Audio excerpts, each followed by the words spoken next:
own false negative interpretations of your partner and of your relationship give you the green light to cheat. I was a serial cheater for over 15 years, as well as I was cheated on multiple times in past relationships, and am now one of the leading infidelity recovery specialists in the field. And I will tell you, the only way to rebuild trust is to make sure that what broke it the first time does not break it again. The best way to prevent future infidelity is to first examine why it happened in the first place, to fix it, to make sure that it doesn't happen again.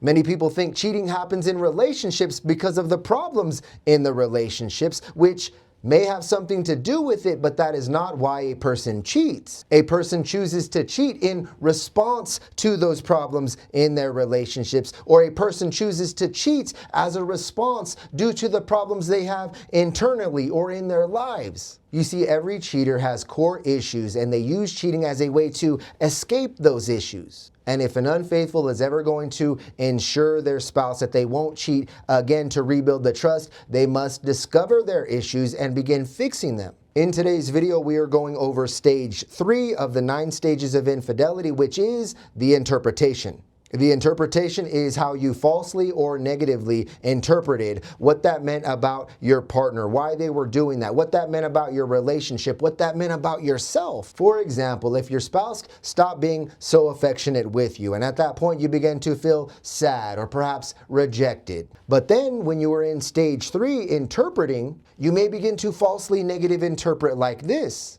The reason why my partner is no longer being affectionate with me is because they're falling out of love with me and they found someone else. Then at that point, guess what? A justification was created, which, by the way, is another stage of infidelity. A justification can sound like this. My partner is no longer in love with me anyways, and they're already seeing someone else, and we're gonna get a divorce anyway, so what's the point of what I do? When you start saying things like that, you reach a stage of hopelessness where you no longer care about the consequences behind your actions. This is why communication is so very important when we are feeling these things and thinking these things. Opening up and telling your partner, hey, earlier this happened, it made me feel like this, and now I want to talk to you about it so we can work through it together. So simple, yet not all of the time so easy. You see, it is in recreating ourselves and recreating our relationship for the better, and that is the only way we are going to recover from infidelity.